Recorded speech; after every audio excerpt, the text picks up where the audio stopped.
Anything?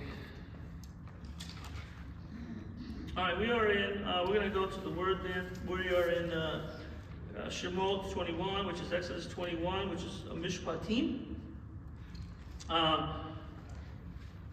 Shafat is the word if you're in Hebrew class, or Mishpat. It simply means, it's translated as, this one says an ordinance, or it can be a judgment, okay? The im on it makes it plural. And this parashat,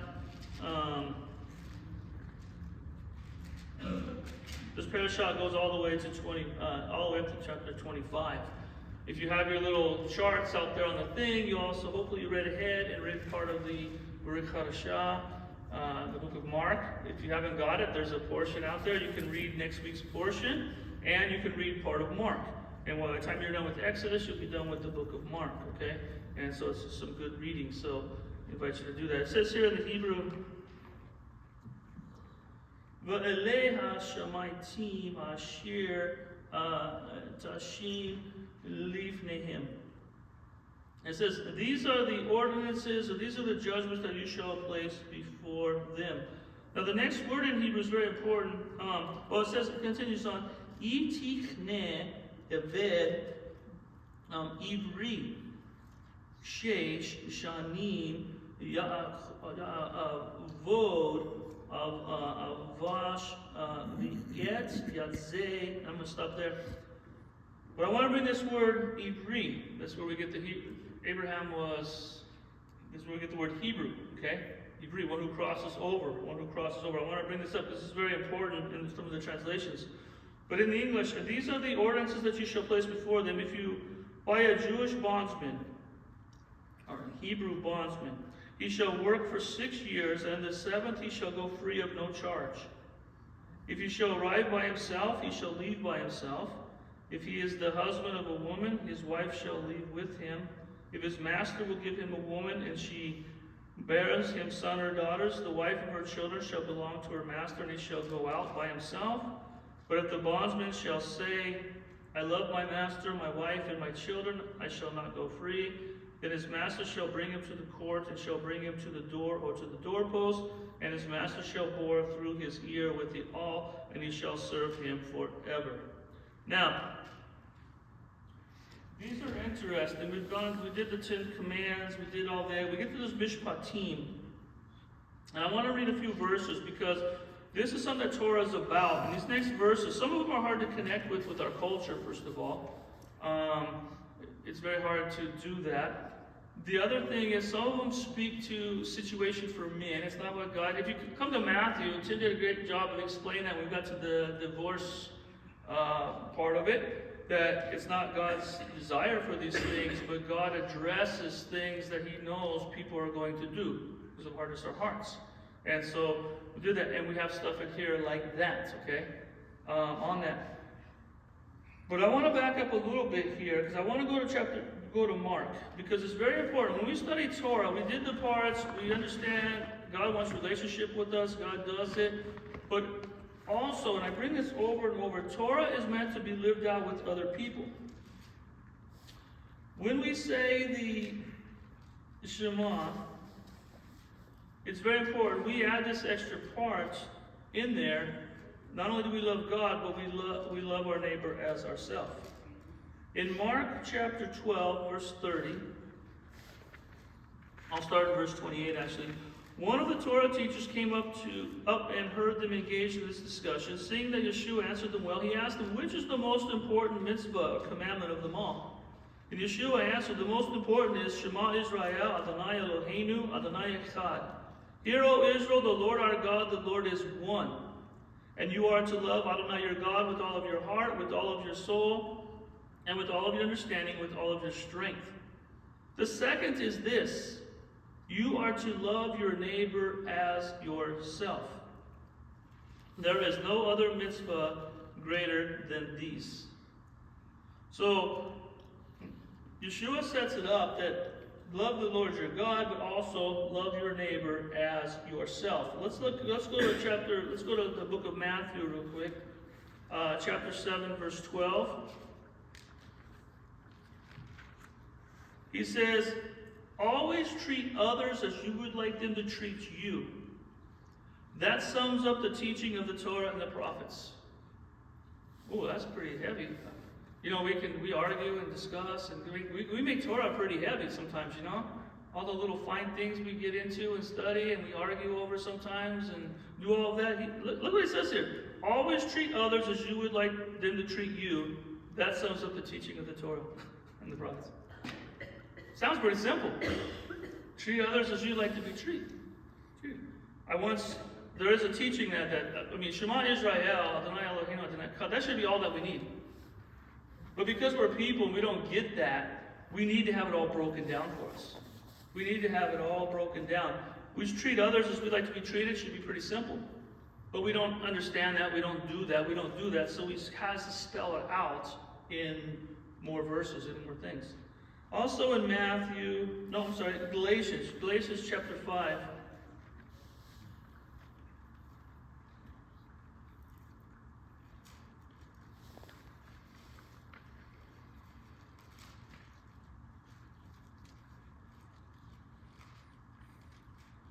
Verse 14.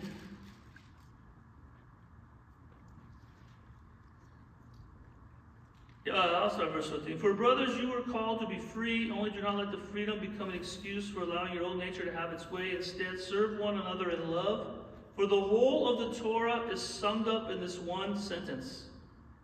Love your neighbor as yourself.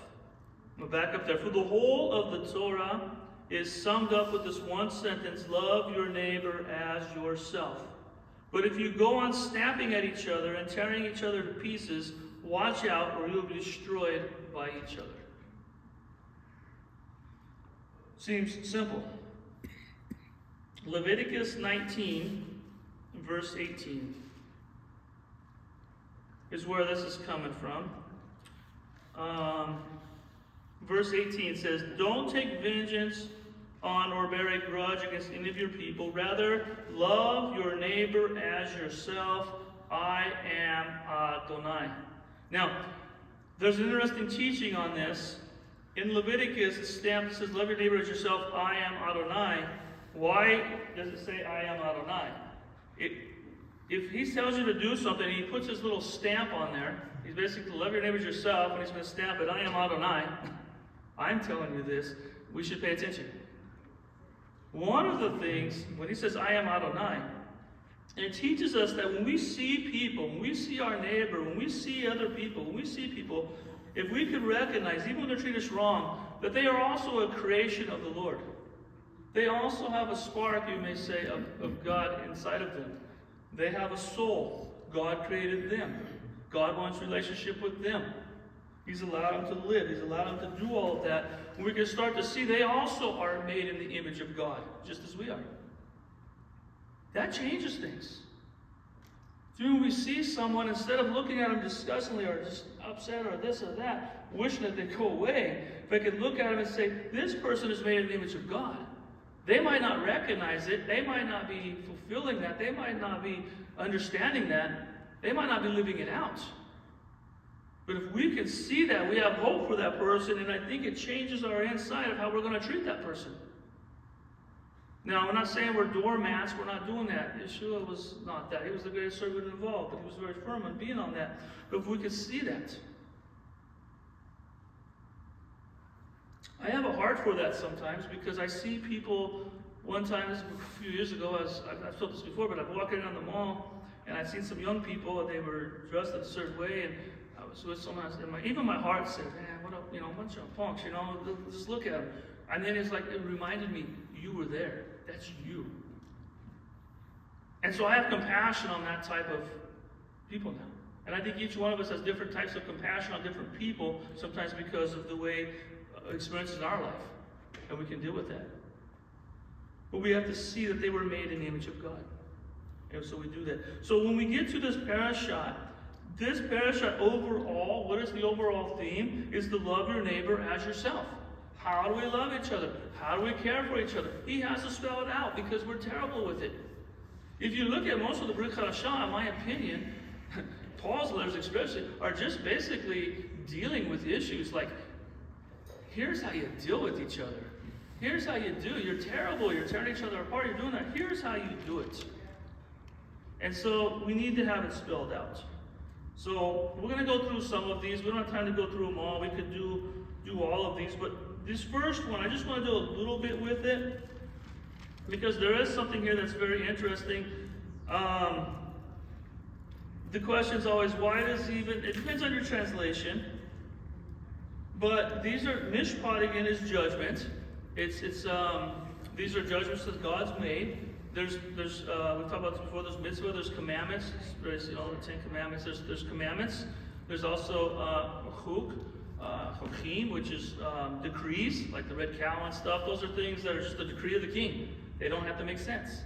And then you have this mishpat, which is, they're basically judgments. God's seen something, and he's decided, and here's his judgment. We do the same thing in our lives. There's certain things that are just obvious that we don't do. There's certain things in our households, probably with different households, that we've had issues, so we had to make a judgment. This is what we're going to do. Here's why, because we're trying to prevent this problem. Or this is how we have to take care of that. And each one of us will have different judgments or decrees in our homes. And then there's chokim, as I always say, those are things we tell our kids sometimes. It's just because I said so. I don't need a reason. It's just what we're going to do or not do. And we expect our children, in a sense, to obey all of those. And all of that is part of Torah. All of that is part of our instruction. All of that is meant to teach us. So in this first part here, he says, I want to bring up Ivri because this is specifically dealing with, the Torah deals with two types of things that are going on in the world. There were servants or slaves, and you have to, that word has such a different meaning in our language than what the Torah is saying here. But it's also, there are those people captured from war and stuff, but this is specifically doing with those of the same household. That's why this version says if you buy a Jewish bondsman, okay? And you get that word Ivri from it. So a couple things here. I'm going to read a few notes. Western man differentiates between basically religion or church and the state. The Torah knows no such distinction. To the contrary, all areas of life are intertwined, and holiness derives from halachically correct business dealings to no less than from piety and matters of ritual. The sages teach that one who wishes to be a chassid or a pious person should be scrupulous in matters of civil and tort law. In fact, the Rambam comments that the civil law is an extension of the 10th commandment, which forbids covetousness. In order to know that he may not covet, one must know the rights and properties of others. What he's saying here is, we sometimes categorize our life, when we look at this next chapter, if you read it, that, oh, I am holy, or I am pious, or I'm religious. We look at a man and say, well, that's a holy man because of the way he's dressed. Or he must be close to God because he looks the part, right? He's got the nice clothes, or in our thing, he's got the tzitzits on, he's got, he's got this, he's got that, he's keeping all those things. That ain't what defines our holiness. You can wear those things, you can come to Sabbath, you can do all of that. If we keep Sabbath great today, and we have the right clothing on, and we do the right holidays and all that, but we aren't treating each other nice in our business dealings, in our house dealings, in our day-to-day, the way we keep people outside, then it's all for nothing. It's just a show. It's just religion. And that's what the Torah is different. It deals with all aspects of our lives. We don't have a religious life and a secular life. We give our lives to the Lord, it's all of our life. Our secular business is our religious business. And actually, it's more important in a sense, and that's what's crazy sometimes. We can go out of here thinking we're holier than thou, and then we go and we do some business, and there's people that are honest in their business dealings. They don't know what Shabbat is. They don't know what all that, but they're doing good too. And sometimes it's bad upon us. In the oral teachings, it teaches that one who wishes to become a religiously devout person should be careful regarding the laws of damages, which we're going to get right into. This forcefully refutes the common misconception that religion is confined to ritual and temple. One who is negligent with someone else's property is as irreligious as someone who is negligent in Sabbath or kashrut observance, which is basically the kosher. You see what they're saying? You could be as kosher as you want to. You could keep the holidays precisely, but if you're not following these other things of getting things right with people, of right business dealings, of doing these things, he says here, it really don't mean nothing. This is James. James says the same thing. And we go to the book of James.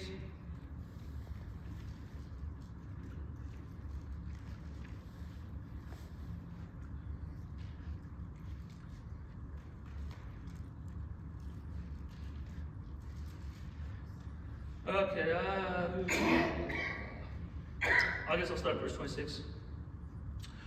Anyone who thinks he is religiously observant, but does not control his tongue, is deceiving himself, and his observance counts for nothing. The religious observance that God the Father considers pure and faultless is this: to care for orphans and widows in their distress, and to keep oneself from being contaminated by the world. And you can go on, he talks, James is such a powerful book, where he talks about that all of these things. Our religion is not just based upon us, and this is how we end up judging people sometimes. Do they keep the Sabbath like we do? Do they keep this feast and all? These things are good, they're a blessing, we should do them. But the real measure of our holiness or our life is on those other things. Are we taking care of each other? Are we helping each other?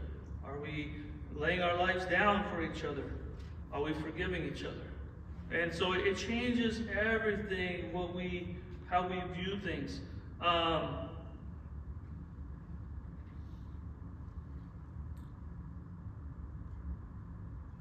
It says here,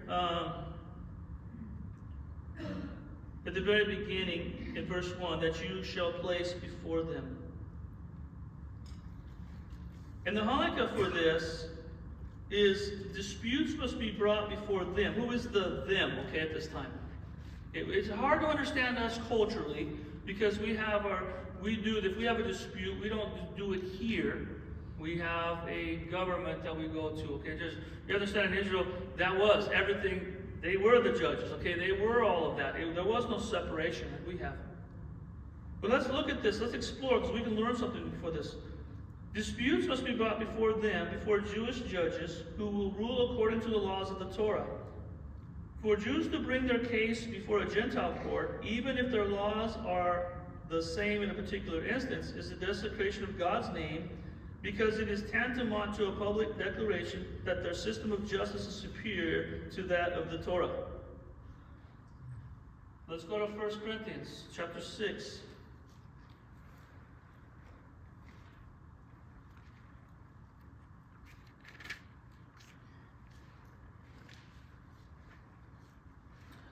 It says here, how dare one of you with a complaint against another go to the court before pagan judges and not before God's people?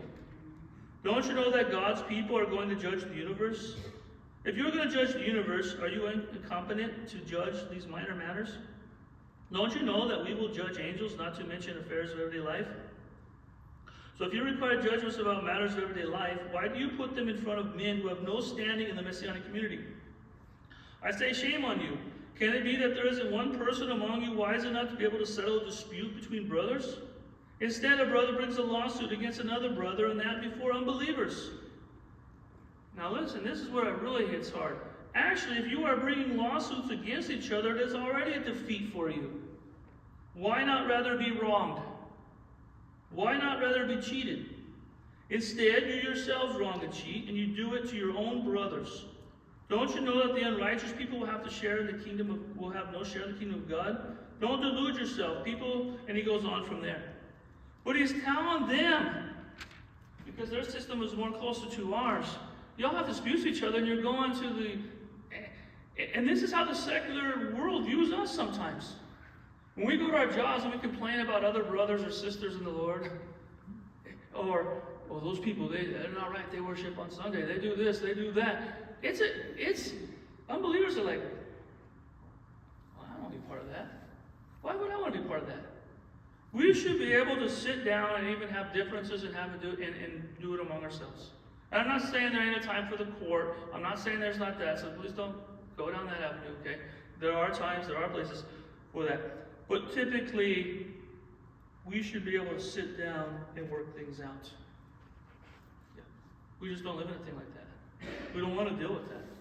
We should be able to do that. We should be careful when we come. I like what he said. Isn't it better just to be wrong sometimes? Isn't it wrong to be cheated sometimes? Do we have, and we're going to talk about that a little bit today. I don't have much time. I've used up no time, but Yeshua brings that out. Yes, I might have the right to take back from you, but can I just let it go? Can I just let it go? Yes, you owe me something. You damaged me. You damaged this. And I have the right to get it back. But sometimes is it better to just say, you know what? I'm okay. You actually need it. I'm just going to do more damage if I take it from you. We have to do it. Can't I just be offended sometimes and walk away? I had to learn this the hard way because I was always one who likes to get the last word in. I like to defend myself. It gets you in trouble. I like to fight. Sometimes it's just like, what? Just let it go. That's how peace comes about. Just let it go. And so he tells the Corinthians the same thing. It's so interesting. Paul had all this stuff is just right out of Torah. Dealing with the stuff. And it's so great.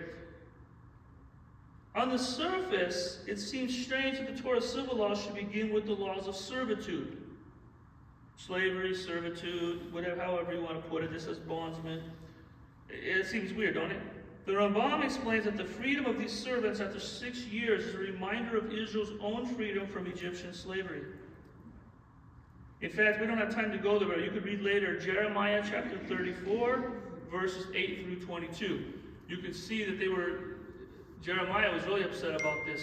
They were trying to solve it. They let the people go like they were supposed to, but then they brought them back. People love to have people under them. People love to keep people in check. And we see that Israel did this.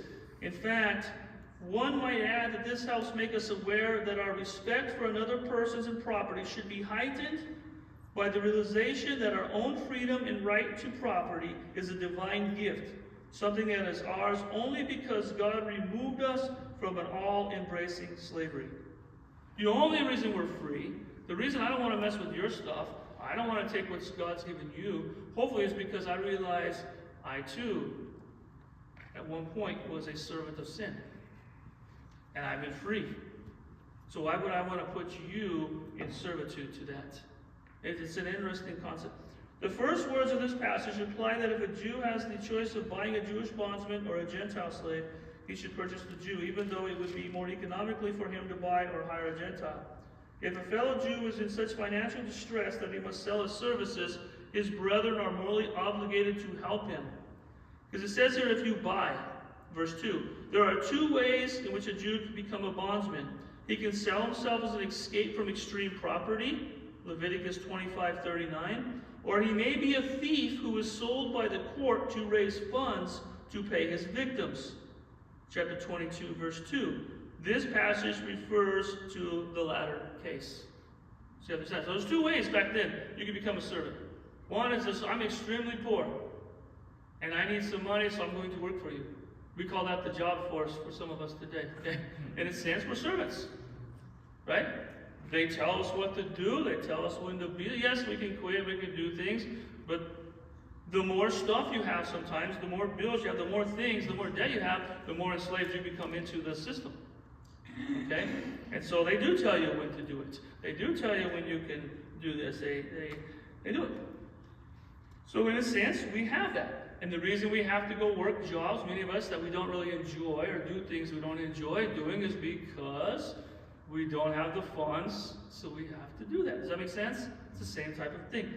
Then, the other one is if someone stole something. If you stole something and you had to give it back and to pay it back, then you would be indebted to go do that. I'll give you an example of this. There was a young man, two young boys. This is why my wife doesn't let me answer the door usually, because I can't say no to people, okay? The two little boys came and they were selling some, cookies or whatever they sell for the band, okay? The teeny school. And of course, I gave them the cash. And I told them, yeah. And my wife told me, I don't think they're legit anyway. They don't have a car, they don't have nothing, you know. I said, so anyway, weeks had gone. I forgot about it. And all of a sudden, we get this knock on our door. And I seen a mother out in the van.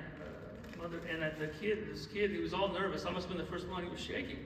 I asked the door, and he said, Sir, I'm so sorry, but when we came to your door, you gave me cash. We aren't really part of the band. We were just collecting the money. And I spent it. And he was so nervous. I would like to give you my number and all of this, and I need to come and do work for you to pay back the money that you gave me. I quit focusing on the boy, and I want to go out there in the car and say, man, you are some good parents here, you know? You're teaching. But I asked the young man, I asked him work, I asked him, where's the other boy? Well, he's not here. His parents didn't have the same situation. So I said, I'll tell you what, instead of working for me, just listen to me for a few. So I said, stay away from that boy then. If he can't come in with you, if he was with you when you did it, but he can't. But anyway, that was one example, okay? So we can still have that. So that's the way it should be.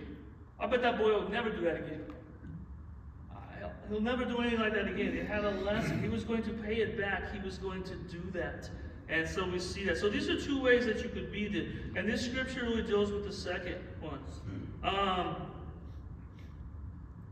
Now what's interesting about this is God's desire wasn't that everybody would be broke or that people would steal, they'd get caught. What he was saying is this is going to happen. And if this is going to happen and people are going to rule over people or people are going to be servants over people, then how are you going to treat them? He goes later, we're not going to read all of these verses, but the same thing. If a young lady is seduced and brought around, then how are you, and then she's rejected, how are you going to deal with it? Hashem knew that was going to happen, but how are we going to be merciful in the situation? How are we going to rectify it? So he responds with that sometimes. And it's a very interesting thing at.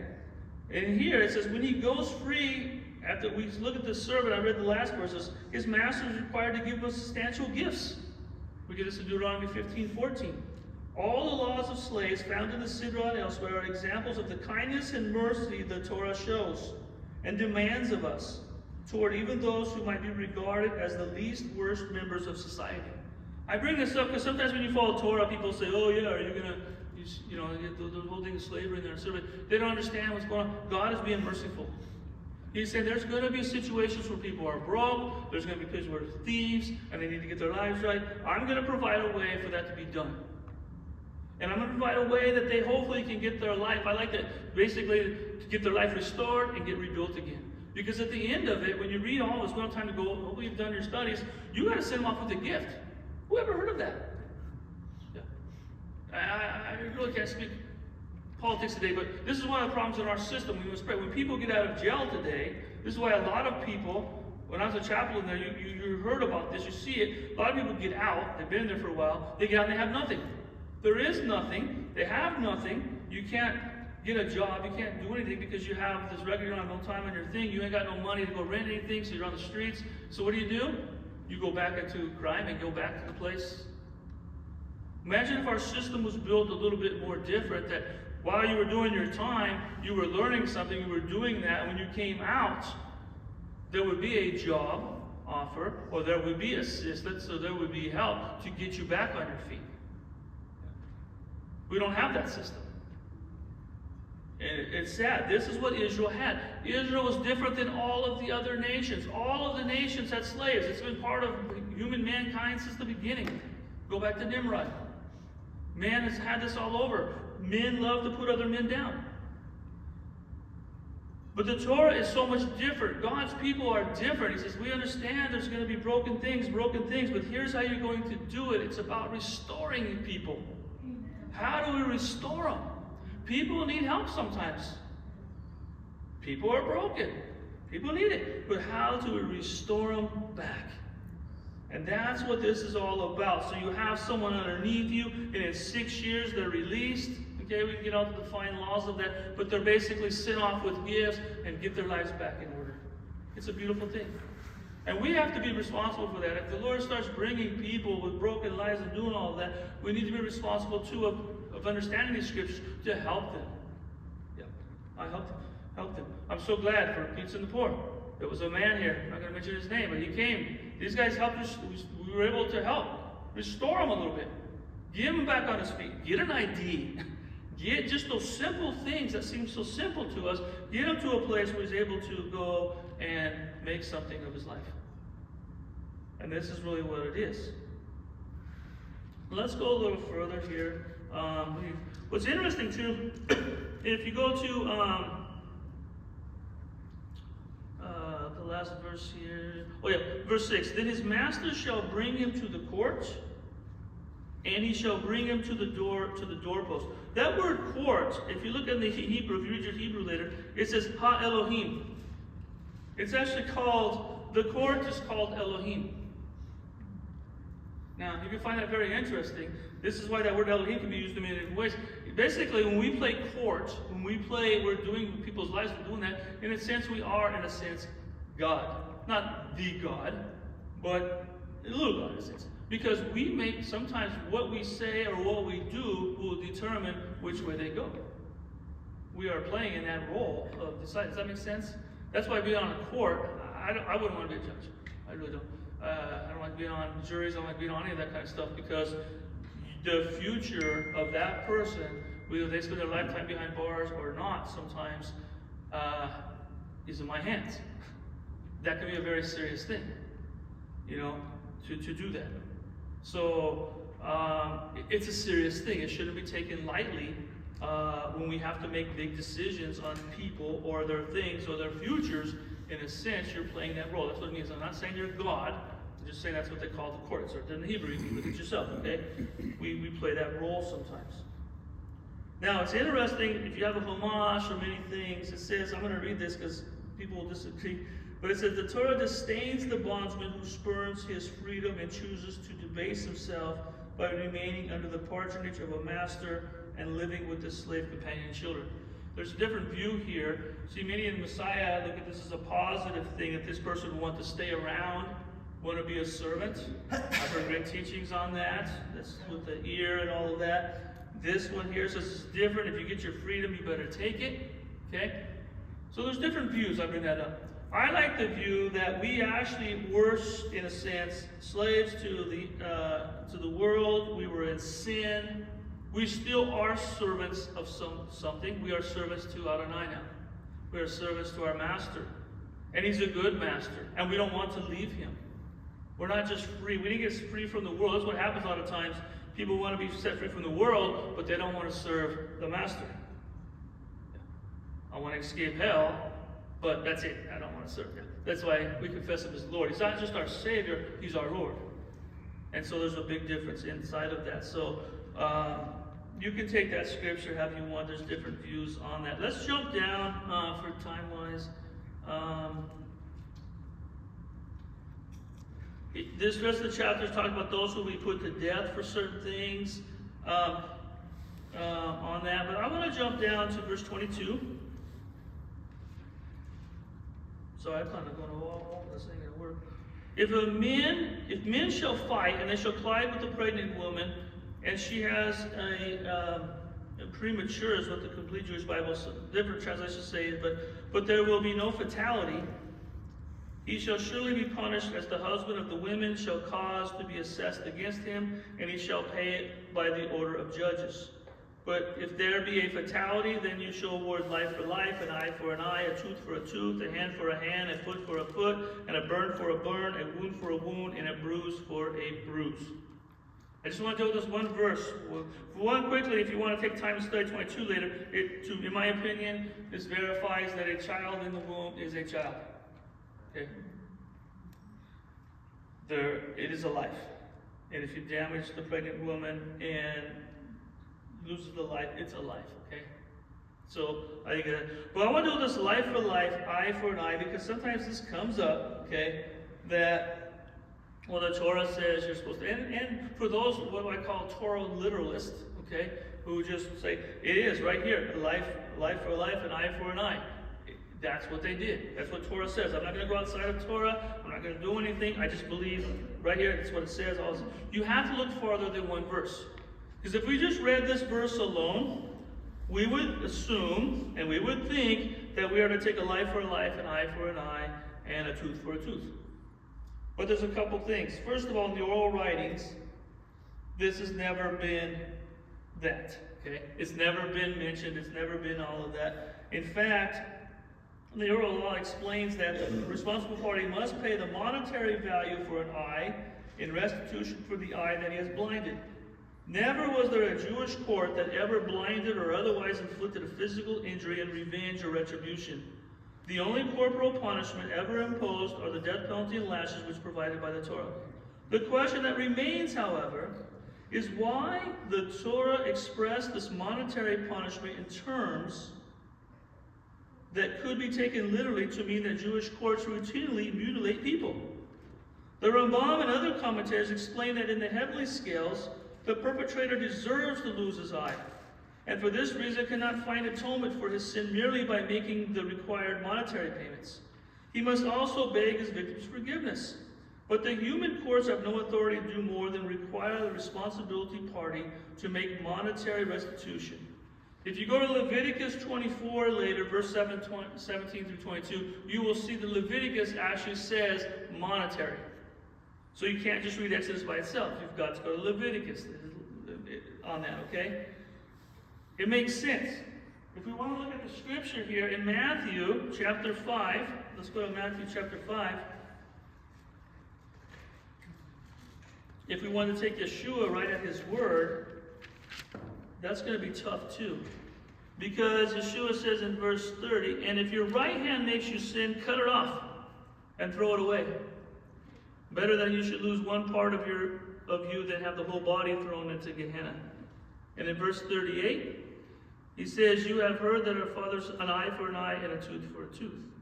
Well, I'm going to stop there. First of all, look what Yeshua is saying. If you took him literally, if you read the one verse, he says, if your hand makes you sin, cut it off. I would assume that probably most of us would not have hands in this, or am I the only one, okay? We would be walking around with no hands, okay? He obviously wasn't talking literally. He was, what's that word? He used the word. Hyperbole? Yes, thank you. He does it. He really expands it, right? It makes you think. And that's what the Torah. So it doesn't make no sense. If I push out your eye, then you push out my eye. Now we both don't have no eyes. Now we both need help. No, it's monetary. It keeps from the craziness. If I just break your finger and you miss work for 2 days, then I take care of those 2 days. If you break your leg and you're out for a couple months, I need to take care of what you lost there. If you take life, then I need to take care of the family because you're no longer. Does that make sense? It's a fair, balanced system that Torah brings out. It can't be abused the other way. But Yeshua takes it farther.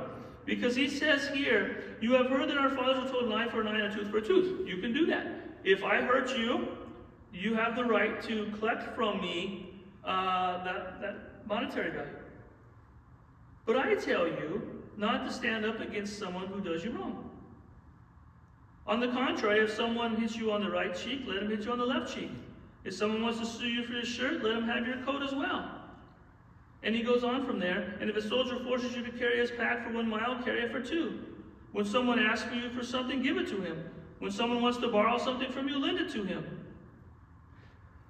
You have heard, and it goes on from there. But you see what Yeshua is saying, he takes it further. He's not violating Torah. You have the right to get, but sometimes you say, okay, I got hurt. Something got broke. Something, I have the right to get it back, and sometimes you need it back, but on the other hand, sometimes you can say, it's okay. I'm not going to get you back. That's a high calling. Because we always want to get, well, is that? So, anyway, you have that. I want to clear that up because it's never been a life for a life or a tooth for a tooth in that sense or a thing. It's always been a monetary thing. Now, later in 28 through 32, it talks about animals. Death caused by an animal. For time's sake, I won't. Basically, if you have an animal, the animal just goes off, and it never has before, you're not so much guilty for that. But if you know that your animal does things, you have a responsibility for that. It's loving your neighbor, okay? I've got a German Shepherd that doesn't see good. And when you come over, those have been, he'll growl and he'll do all that. We put him up. It's our responsibility in Torah to say this dog can do something, unless you've been there for a while and you sit down. So our responsibility is to put him there. Our responsibility is to have a fence. Our responsibility in the public is to have something on him. Okay? It's our responsibility is what it's saying, to love each other and care for each other. But it's my right to have a dog, any dog I want.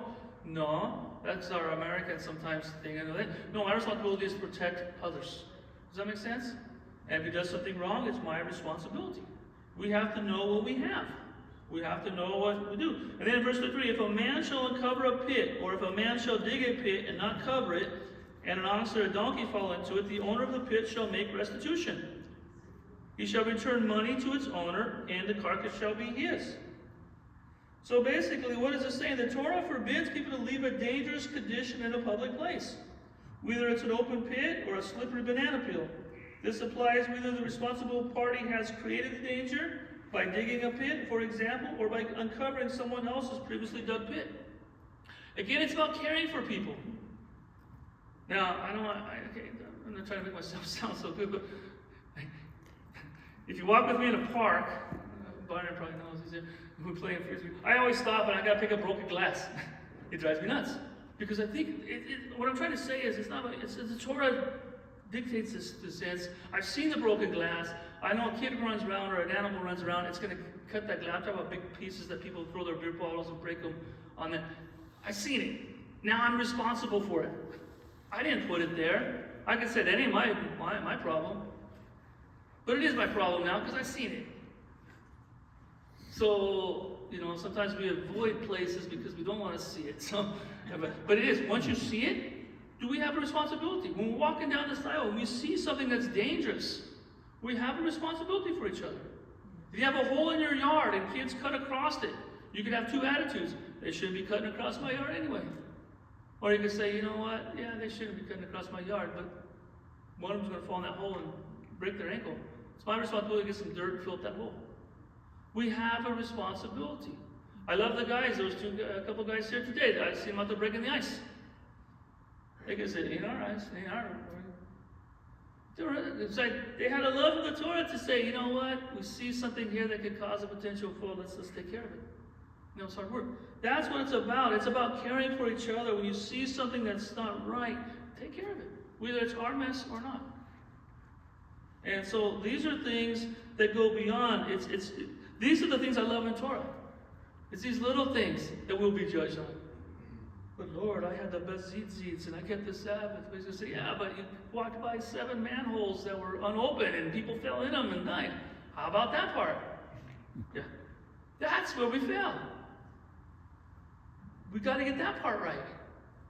And so we have to add on to that. And so it goes on here. There's a funny thing. You might question on verse 37. If a man shall steal an ox or a sheep or a goat and slaughter it or sell it, he shall pay 5 cattle in place of an ox and 4 sheep in place of the sheep. So the question is, the Torah decrees that one who steals an ox or sheep and sells it or slaughters it must pay 5 times the value of the ox and 4 times the value of the sheep. Okay? Why is there a difference between the 2 species? I love this answer. I think that Hashem he has a sense of humor sometimes. But one of the rabbis says that the Torah reduced the payment for a sheep because the thief suffered the embarrassment of carrying it on his shoulders as he made his escape. If the embarrassment of even a compassionless thief evokes God's pity, how much more should we be concerned with the feelings of innocent people? I just think it's interesting. He's like, God's more merciful because the guy's already been embarrassed because that thing was making noise, on it. You can take that or leave it, but on that. But the sum, you go to chapter 22 then, and it talks about the thief that's discovered. Okay, we don't have time to go over all this, but it says right here in verse 2, he shall be sold for his theft. This goes back to that stuff. That's what these scriptures are dealing with. 22:1 should be connected to the other on that. If he's connected, basically, he shall pay for it. Okay, if a man gets caught, And it talks about the blood guilt. So basically, the sum of total of these laws makes plain that the Torah requires one to be scrupulously careful with the property of others. Because when we get into these, if a man permits a livestock to devour a field or vineyard, whether he sets loose his livestock or grazed upon in the field, from the best of his field, the best of his vineyard shall he pay. If a fire shall go forth and find thorns, and a stack of grain or standing crop or field is consumed, the one who kindled the fire shall make restitution. These are just going, I have a responsibility. I have a responsibility with my actions. If I start a fire and the fire gets out of hand because I don't control it, because I didn't do the proper things, I'm responsible for where it goes. I'm responsible for my animals. If my animal comes over and my dog eats your chicken, I got to get your chicken right. It's my responsibility. And he goes on even about borrowing, doing all of this thing. It's interesting in 15 and 16, it deals with the property, the thief of the heart. Let's go down to 24, because this is one more thing to deal with. When you lend money to my people, to the poor person who is with you, do not act toward him as a creditor. Do not lay interest upon him. If you take your fellow's garment as security until sunset, you shall return it to him. For the loan is his clothing, it is his garment for his skin, in which should he lie down, so it be that if one cries out to me, I shall listen, for I am compassionate. So the Torah commands us to lend money to our fellow Jews, as I'm going to read from here, believers, and not to charge them interest, even though such payments might be regarded as no more than a rental charge for the use of their money. The lender has the right to return of his money, of course, but he may not embarrass the borrower by acting like a dunning creditor or making it obvious that the borrower is beholden to him. Furthermore, even though the lender has a right to demand collateral, the Torah limits his right to hold on to it if the borrower is in need. Not only is a loan a required form of charity, it is one of the highest forms because it preserves the self-respect of the borrower and allows him to rebuild his own financial stability so that he will not be dependent upon others. So, the borrowers are my people, God's nation, whose livelihood is his responsibility. And so, we have a responsibility to help each other. Now, we don't have time, I've already gone over. Let's come on up. You can do it in 5 minutes.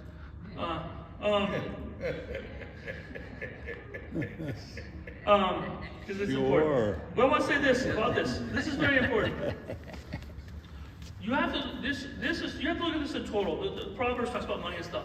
We have an obligation to help each other. There are times where we can't help each other. This is not giving you right to say, brother, I need a loan, and it says in the Torah that you're going to give me a loan.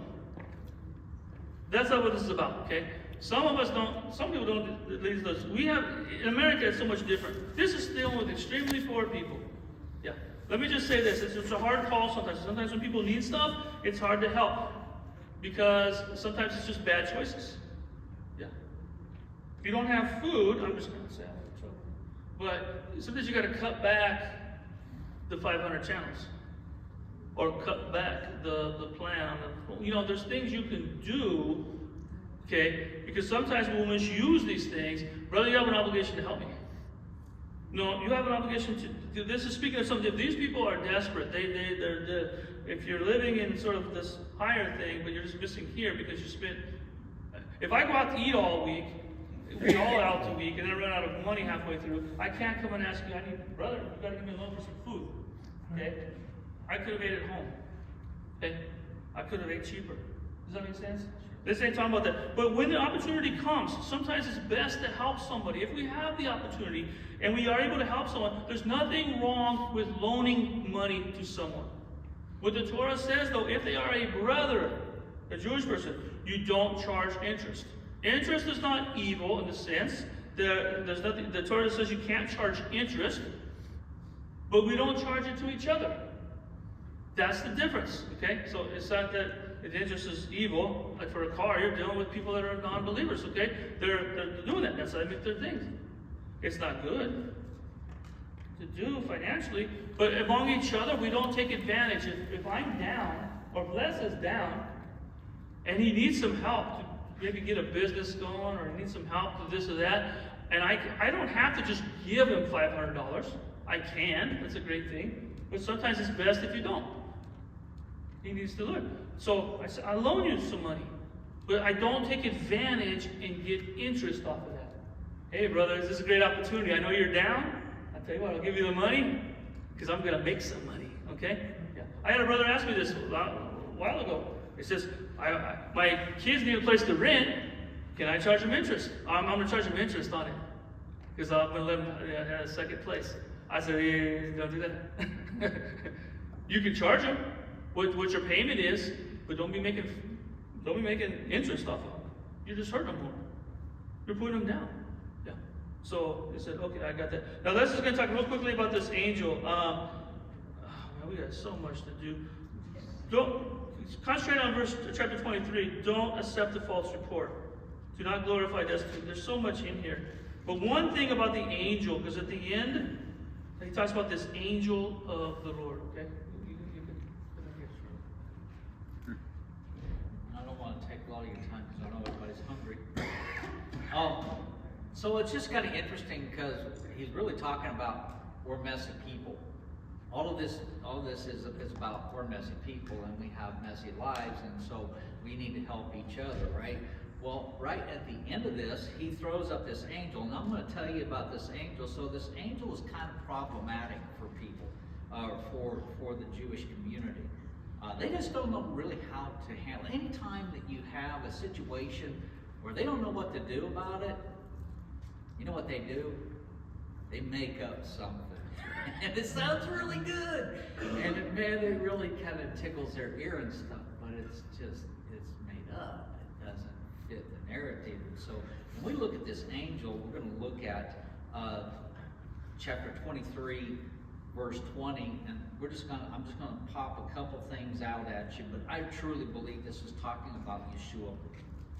So when it talks about this angel, it says, "Behold, I send an angel before you to keep you in the way and to bring you to the place which I have prepared." And there's really kind of something interesting here, because when we look at this word angel, we have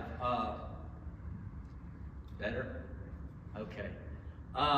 When we look at this word angel, it's kind of interesting because it is melach, okay? And melach can mean an angel, yes, but the true meaning and the essence of it is it's a root meaning to dispatch as a deputy, a messenger, especially of God. So yes, it can be an angel, but can it be Jeff? Can it be a pastor? Can it be a rabbi? Can it be a prophet? And this is kind of the thing that we and so they really have a problem with this, and so they make up this fictitious angel. You will never find him in the scriptures, but he is in the Jewish writings, and they have to make this thing up because it just doesn't fit. But there's some things we need to investigate about this so-called angel that they portray as an angel.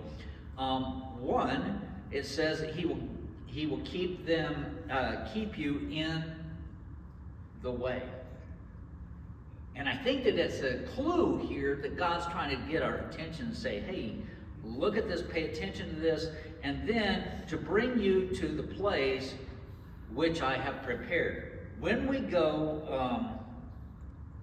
I'm just going to throw a couple scriptures out at you, and on my Torah and Toast, shameless plug there, we kind of go into detail about this.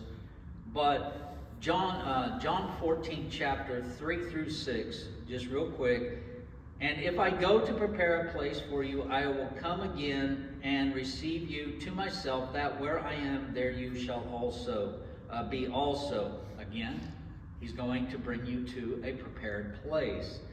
"And where I go, you know, and the way you know."